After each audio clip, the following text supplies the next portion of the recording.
Hi, it's Elle. Today I want to have a conversation around reading for book prizes. So I specifically am going to be talking about the Women's Prize for Fiction, and I've thought about this a few times in the past, but I recently watched Scott at Gunpowder Plot and Fiction do a vlog style where he read through all of the short lists and then just talked about his thoughts on them.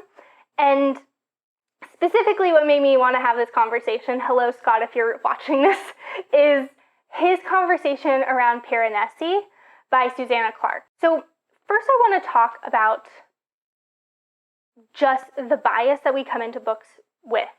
So you don't read in a vacuum.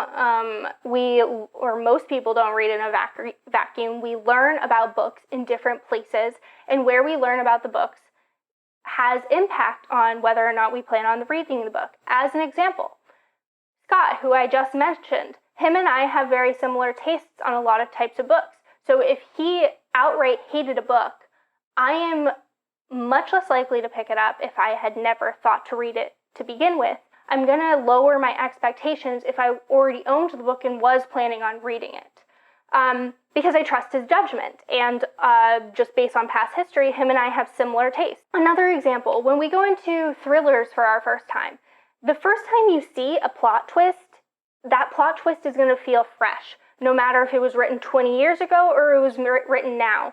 So, the next time you see that plot twist, you might rate the book lower because it didn't feel fresh. You're like, oh, I saw that coming, or I could have seen that coming, or oh man, that's already been done before.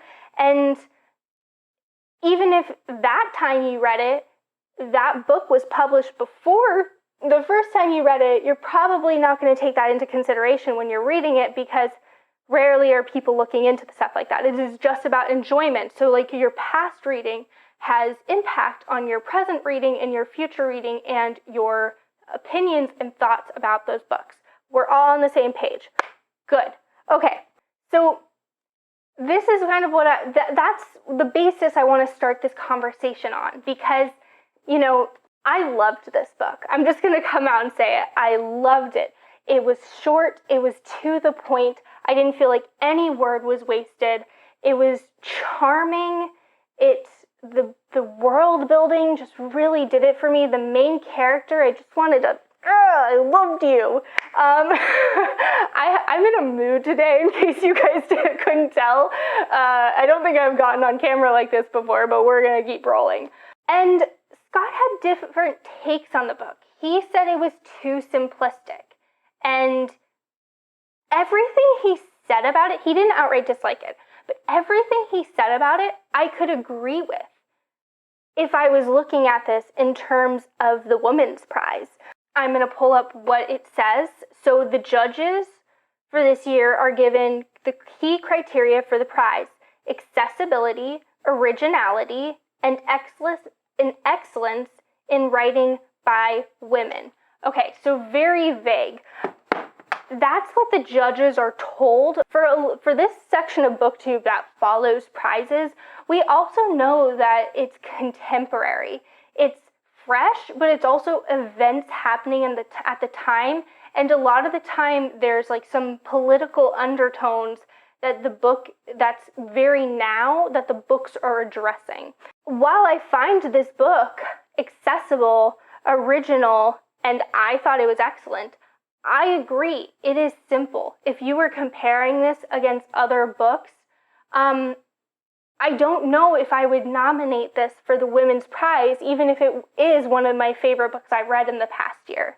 Another example, a few years ago, I don't even remember what channel I was watching. I don't think I'm subscribed to them at this point, but she was talking about Eleanor Oliphant is completely fine, and was very put off by the book in relation to the fact that it got longlisted for the Women's Prize. Again, I wouldn't have longlisted this book for the Women's Prize. I loved this book.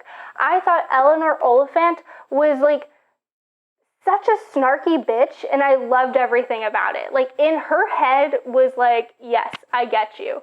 which I don't know what that tells you about me. I'm not actually very nice. I don't know. But I was so into her character.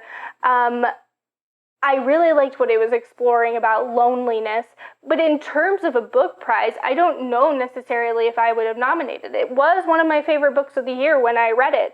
But again, I just think it's so interesting because I read both of these books before they were longlisted for the prizes that they were in the running for. This one, I think, dropped out at long list. This one's made the short list. And I wonder if my reaction to the book would have been different if I had been reading it as if it was in the running or it was contending against the other books that were nominated for the prize. For this year, I haven't read any of the other books on the list, so I can't really give my thoughts on if I thought those ones were more women's prize worthy. But for the year that this came out, or this was longlisted, I did read the winner before I knew it was the winner. I actually didn't really like this book at all. I thought it really suffered from pacing issues. I thought the plot was all over the place. I didn't know it was a retelling at the time, but I think a retelling really should stand on its own. Really, the only reason I still own this is because I love the cover and it looks really nice on my bookshelf. They're both talking about a contemporary issue. This one talking about loneliness. This one talking about, quite a bit more, which, as far as what the book prize is looking for, I can see why this won over this. Even if I preferred this one to this, and if I had read the whole list as if I were a judge, I probably would have judged this one to be higher value in terms of what the prize is looking for than this one.